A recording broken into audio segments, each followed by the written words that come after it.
성경 말씀을 제가 봉독하겠습니다. 출애굽기 11장 4절부터 10절 거룩하신 하나님의 말씀입니다. 모세가 바로에게 이르되 여호와께서 이와 같이 말씀하시기를 밤중에 내가 애굽 가운데로 들어가리니 애굽 땅에 있는 모든 처음 난 것은 왕 위에 앉아 있는 바로의 장자로부터 맷돌 뒤에 있는 몸종의 장자와 모든 가축의 처음 난 것까지 죽으리니 애굽 온 땅에 전무후무한 큰 부르짖음이 있으리라. 그러나 이스라엘 자손에게는 사람에게나 짐승에게나 개 한 마리도 그 혀를 움직이지 아니하리니 여호와께서 애굽 사람과 이스라엘 사이를 구별하는 줄을 너희가 알리라 하셨나니 왕의 이 모든 신하가 내게 내려와 내게 절하며 이르기를 너와 너를 따르는 온 백성은 나가라 한 후에야 내가 나가리라 하고 심히 노하여 바로에게서 나오니라. 여호와께서 모세에게 이르시기를 바로가 너희의 말을 듣지 아니하리라. 그러므로 내가 애굽 땅에서 나의 기적을 더하리라 하셨고 모세와 아론이 이 모든 기적을 바로 앞에서 행하였으나 여호와께서 바로의 마음을 완악하게 하셨으므로 그가 이스라엘 자손을 그 나라에서 보내지 아니하였더라. 아멘. 성경 전체에서 가장 강력하게 경고하는 죄악은 우상 숭배입니다. 그럴 수밖에 없는 게 우상은 하나님의 존재를 인정하지 않고 또 하나님의 권위를 부정하는 것이거든요. 무엇이 우상일까? 마르틴 루터는 유명한 얘기를 했습니다.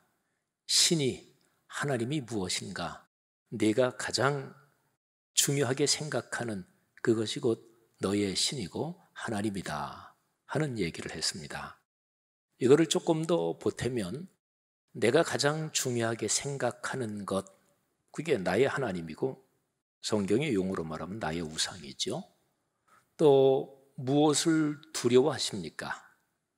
어떤 일 때문에 걱정이 돼서 온통 그 걱정이 내 마음을 가득 채우고 있으면 그런 상황에서는 그 걱정, 그 두려워하는 대상, 그 상황, 그게 나의 하나님이고 나의 우상인 거죠. 인류 역사상 사람은 늘 수없이 많은 우상을 섬기며 또는 다른 표현으로 각자 자기의 하나님을 자기가 만들고 또 그렇게 섬기며 살아온, 이게 이제 사실은 인류의 역사입니다. 그런데 구약 성경, 창세기, 출애굽기, 또 뭐 구약의 책들, 그런 책이 쓰여지던 그때 신앙의 선배들이 살았던 그 시대에 실제적으로 그 문화권에 어떤 신들이 있었는지, 그 이제 우상들을 한번 잠깐 살펴보려고 합니다. 크게는 저 북쪽, 그러니까 메소포타미아 문화권, 거기에 이제 아수르, 바벨론, 이렇게 이제 큰 국가들이 이어지죠. 남쪽은 저 유명한 애굽, 이집트입니다. 근데 저 북쪽, 그쪽에도 여러 신들이 있었어요. 그 당시에는 일반적으로 이런 신, 저런 신. 그거는 우리나라 옛날 생각하면 그냥 쉽게 이해됩니다. 부엌에도 귀신이 있고, 저 장독대에도 귀신이 있고, 뭐 그런 것처럼. 저쪽에 그 메소포타미아 문명, 거기에는 폭풍의 신, 엔릴이라고 그래요. 하늘의 신, 아누, 또 물의 신, 엔키, 그리고 달도 신으로 섬겼는데 난나르라고 하는 이거를 달신이에요. 근데 요거는 특별히 아브라함이 원래 살던 갈대아 땅 우루, 그는 이제 유물 발굴을 통해서도 많이 나타나는데 거기에서 최고의 신으로 주로 섬겼던 신이 달신 난나르입니다. 뭐 그다음에 인류 역사 어느 문화권에나 있듯이 뭐 전쟁의 신, 풍요의 신, 뭐 많은 신이 있죠. 그쪽에서 최고의 대장신은 마루둑입니다. 아무튼 뭐 그냥 대강 뭐 이름 다 기억할 필요 없어도 뭐 사람 사는 거는 예나 지금이나 비슷하구나 생각이 드시겠죠. 자, 그다음에 남쪽 애굽 땅, 여기에는 최고의 신이 태양신입니다. 조금 전에 달신 얘기했죠. 난나르. 남쪽 애굽에서는 최고의 신이 태양신, 태양신 라라고 합니다. 보통 이제 젊은이들이 하는 게임이나 또는 이런저런 영화나 또는 뭐 고대 신화하고 연관된 무슨 그런 작품들, 이런 데는 대부분 보면 옛날 그런 문화권의 신 이름이 많이 등장해요. 자, 태양신 라가 대장이에요. 그리고 10가지 재앙을 하나님이 애굽 땅에 내리시는데, 그게 사실은 애굽 땅에서 신으로 섬기고 있는 그런 신, 그거 신 아니다. 거기에 대한 심판으로도 10가지 재앙을 쭉 해석할 수가 있어요. 예를 들면 나일강, 이거는 뭐 이집트 사람이 생존하고 사는데 가장 필수적인 게 나일강이에요. 이게 젖줄기, 생명줄이죠. 근데 나일강의 원천을 수호하는 신을 하피라고 하고요. 그리고 나일강이 매년 적절하게 넘치고, 많이 넘칠수록 사실은 풍년이 와요. 상류에서 이런 흙을 쭉 쓸어 내려가지고 와서 나일강 밑으로 가면 이게 쫙 바다로 들어가기 전에 부채꼴 모양으로 펼쳐지는데 나일강 삼각주라 그러죠. 그래서 거기에 새 흙을 쫙 덮어줘야 자연 객토가 되는 거죠. 그래서 나일강의 범람을 관리해주는 신이 또 따로 있어요. 그리고 이집트 사람들에게서는 개구리는, 이거는 신성한 동물이었습니다. 그래서 개구리 머리 또는 뭐 이런 걸 가진 여신이 있는데, 그 여신이 이제 헤퀻이라고 하고요. 또 공기의 신이 있습니다. 이 사람이 공기 숨쉬고 살잖아요. 공기의 신이 수, 그리고 습기가 있잖아요. 대기 중에 물이라고도 할 수 있고, 이 물의 여신이 테프누트입니다. 그런데 공기의 신은 남성이에요. 그리고 물의 신이 테프누트인데 이 둘이 남매간입니다. 근데 이 둘 사이에서 이제 자녀가 태어나요. 궁창. 우리 성경에 하나님이 궁창을 만드시더라 그런 거 있죠. 요즘 말로 편하게 얘기하면 하늘 이렇게 보시면 돼요. 궁창의 여신 누트가 태어나고, 그 다음에 이 땅의 신을 게부라고 하는데 그런 아들이 태어나고, 또 뭐 그 다음에 다른 신들이 태어나요. 근데 궁창의 여신 누트하고 땅의 남신 게부하고의 사이에서 이제 신들이 태어나는데, 이 신들이 애굽에서 주로 세력을 가지고 있는 신들이 돼요. 맏아들이 오시리스, 그 다음에 장녀 이시스, 그 다음에 차남 세트, 차녀 네프티스. 근데 이 네 자녀 사이에서 이게 막 권력 다툼이 일어납니다. 차남 세트가 장남 오시리스를 죽여버립니다. 근데 장남 오시리스하고 장녀하고 부부 사이가 됐거든요. 그러니까 장녀 이시스가 막 죽여서 조각낸 시체를 다 꿰매요. 그리고 둘째 딸 네프티스도 그쪽 편에 붙어요. 그래가지고 다 꿰매가지고 오시리스가 다시 살아납니다. 그래서 이집트 그쪽 옛날 신화 얘기에서는 오시리스가 부활의 어떤 표상으로. 아무튼요, 그 외에 또 한 번 신들, 소하고 연관된 거를 얘기하면 아피스, 이게 이제 신성한 소로 신으로 섬기던 거고, 그 다음에 암소 머리나 귀 모양을 가진 어떤 사랑의 여신이 있는데 그게 하토르라고 하는 신입니다. 옛날 그런 거 좀 읽어보신 분들은 그 얘기가 그 신들 이름이구나 이렇게 생각을 할 겁니다.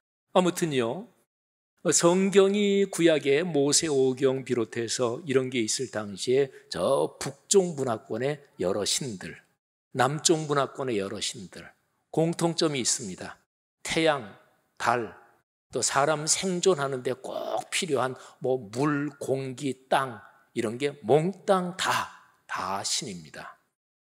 자, 그러면 모세가 이제 바로한테 가서 하나님의 말씀을 전하지요. 그러면서 내 백성을 내보내라. 그러면 당장 애굽으로 범위를 좁혀보면 태양신 라, 이 대장부터 시작해서 지금 말씀드린 여러 신들이 있는데요. 그런데 뭐니 해도 가장 대표적인 신은 당장 눈에 보이는 살아있는 파라오, 이 바로, 이 왕이 애굽 최대의 신이라고 얘기할 수 있습니다. 그래서 당시에 파라오가 아멘호테프 2세가 모세 당시에 그런 파라오일 걸로 이제 학자들이 보지요. 아멘호테프 2세가 1425년부터 한 25년 동안을 통치해요. 그때는 주전이니까 이제 연도가 줄어들죠. 1400년까지. 그래서 대략 구약의 연대를 측정할 때 출애굽 연대, 그게 역사적으로 파악하기가 그중 가능성이 제일 많아요. 그래서 그거를 일단 파악을 딱 해놓고 그거를 중심으로 그 앞에 뒤에 보통 연대 측정을 이제 그렇게 하죠. 여러분, 10가지 재앙 중에서 맨 마지막 재앙이 장자를 치는 재앙이잖아요. 그런데 10가지 재앙 쭉 나오는데 아까 제가 개구리 얘기를 했죠. 그런데 개구리 얘기 말고도 나일강을 피로 변하게 했으니까 나일강의 근원을 관리하는 신, 나일강의 범람을 관리하는 신, 그런 신들을 무력화시킨 거잖아요. 그래서 10가지 재앙은 전부 다 애굽이 그 당시에 신으로 섬기고 있던 거를 하나님께서 모세를 통해서 이런 말씀을 하시는 거예요. 그것들 신 아니다. 여러분, 이거는 무지무지하게 중요합니다. 동서고금을 막론하고 사람은 자기보다 엄청 큰 거, 또 엄청 무서운 거, 영향력이 강한 거, 이런 거에 대해 경외심을 갖습니다. 그러면 이제 그게 신처럼 되는 거지요. 그런데 성경은 하나님 이외에 아무것도 신이 아니다. 이게 성경이 그 당시의 문화권에서 유별나고 특별하고 그리고 이게 대단한 것입니다. 성경 창세기 1장에 하나님이 궁창을 만드시잖아요. 궁창은 신이 아니에요. 하나님이 만드신 그냥 피조물 중에 하나지. 여기 돌멩이 조그만 거 있는데 하나님이 만드신 피조물이에요. 근데 하늘이 쫙 있는데 우리가 느끼기에 돌멩이하고 하늘은 차원이 다르잖아요. 너희 인간이 느끼기에 그래도 궁창도 그 신 아니야. 그냥 하나님이 만드신 거야. 우리 창세기에 하나님께서 해와 달 또 별들을 만드시잖아요. 두 큰 광명을 만드셨고 하나의 광명이 낮을 주관하게 하고 태양을 말하는 거죠.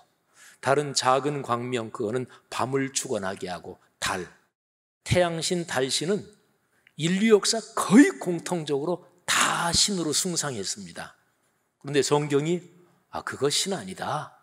하나님이 만드신 거다.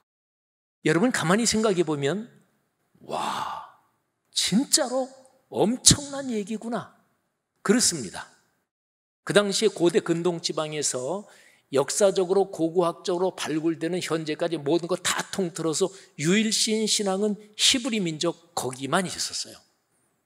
다른 데는 지금 말씀드린 대로 해, 달, 별 시작해서 강물, 온통 수십 가지의 신들이 다 있었는데 창세기는 다 신 아니다.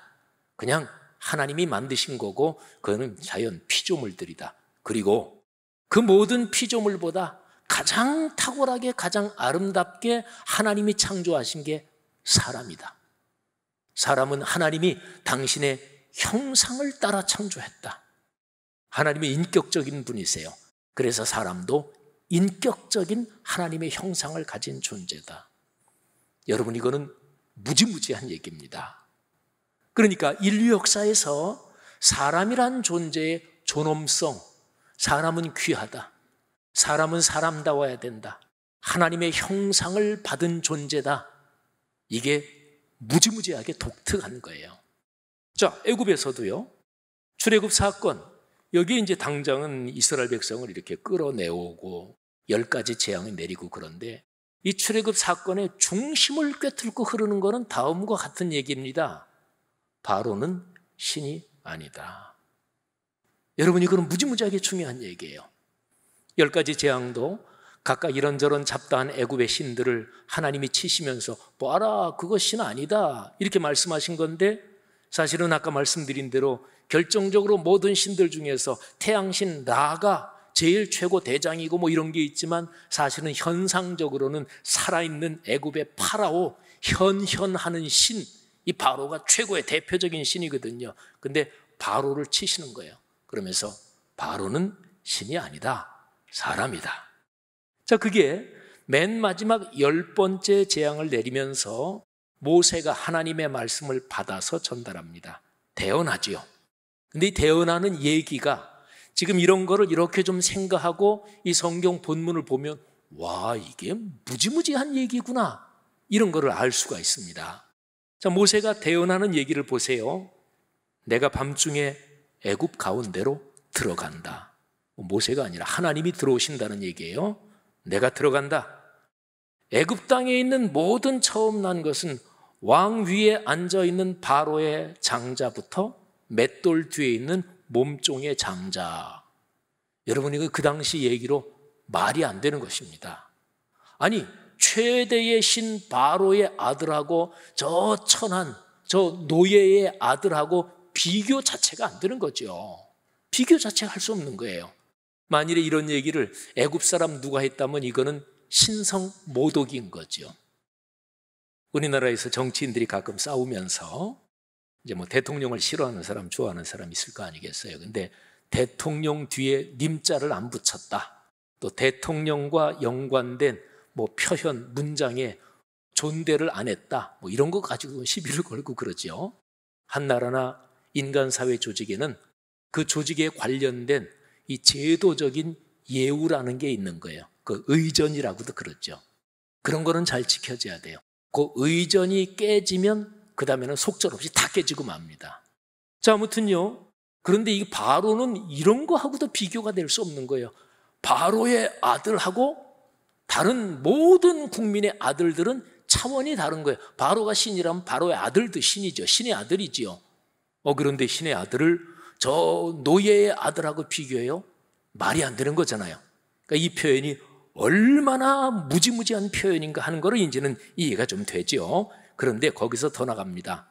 모든 가축, 짐승이 처음 난 새끼까지, 이거는 그야말로 갈 때까지 나간 거죠. 바로의 아들이나 짐승의 처음 난 새끼나 똑같다.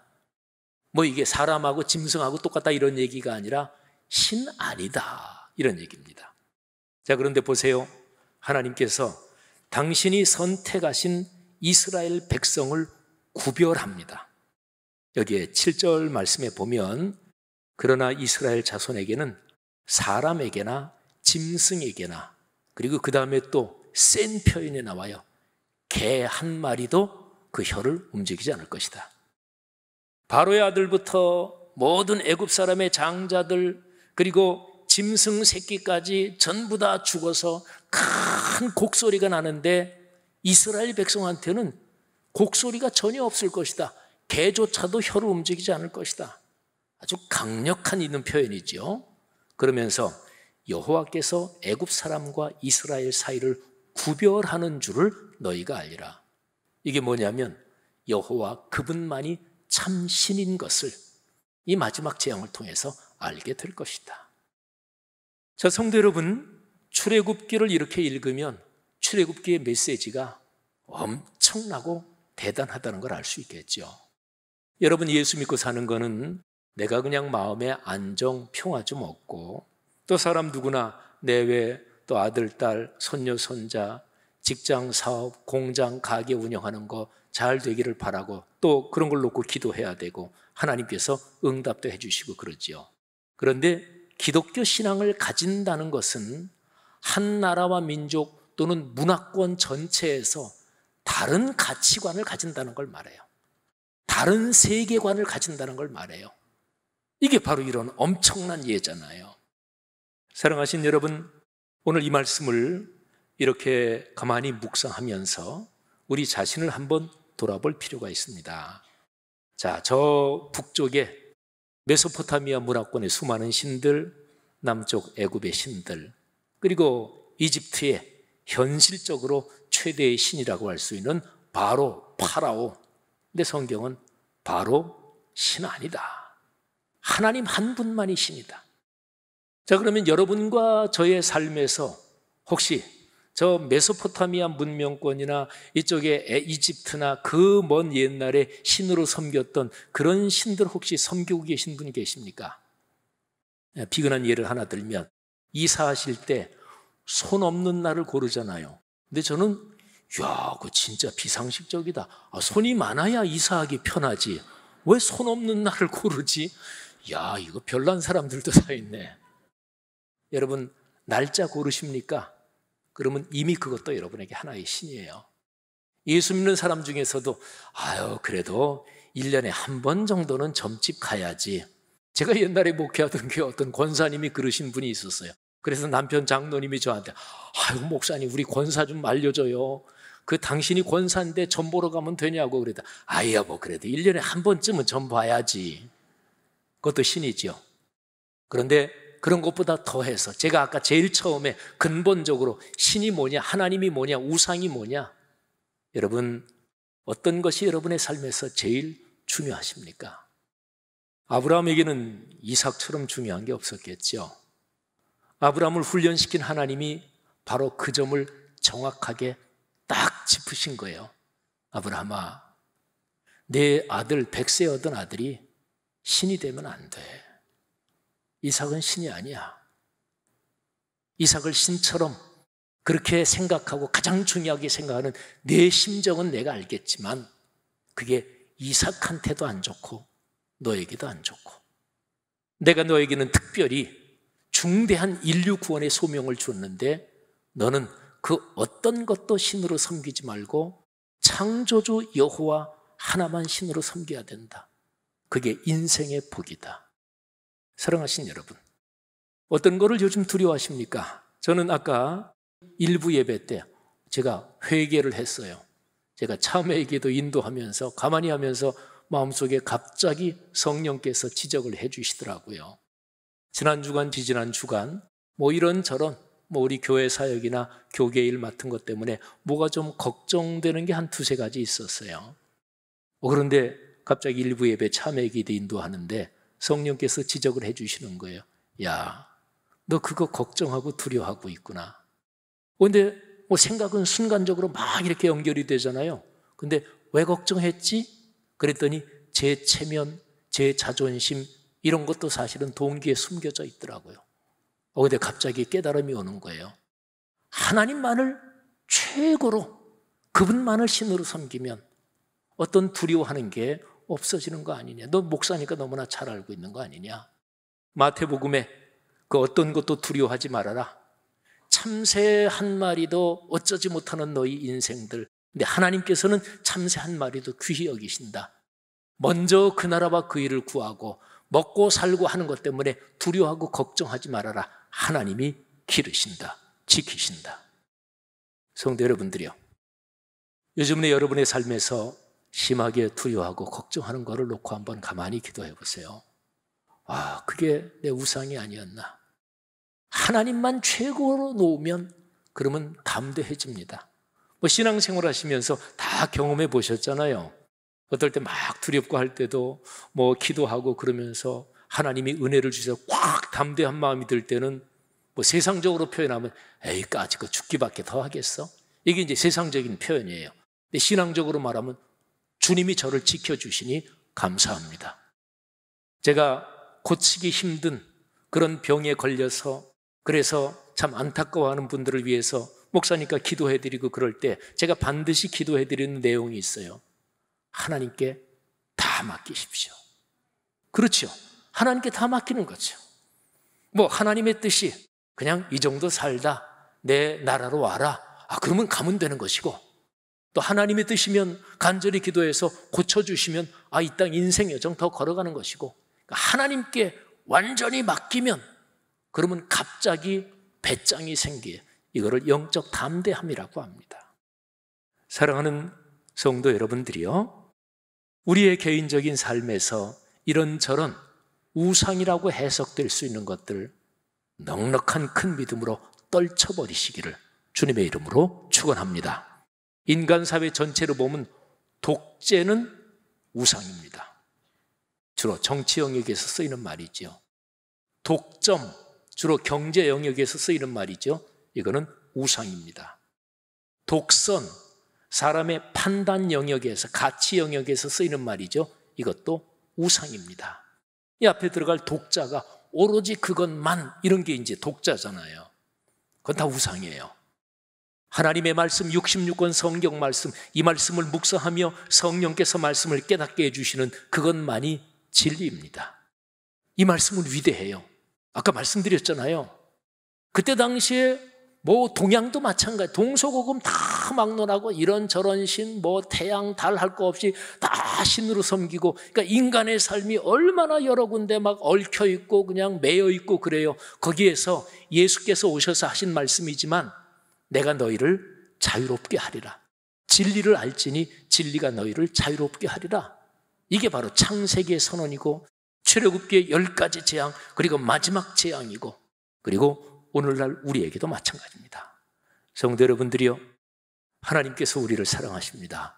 그리고 하나님만을 믿고 걸어가는 사람에게 말씀으로 진리의 길을 보이시고, 그리고 필요할 때마다 이적과 표적 동행하는 역사를 주실 것을 믿으시기를 주의 이름으로 축원합니다.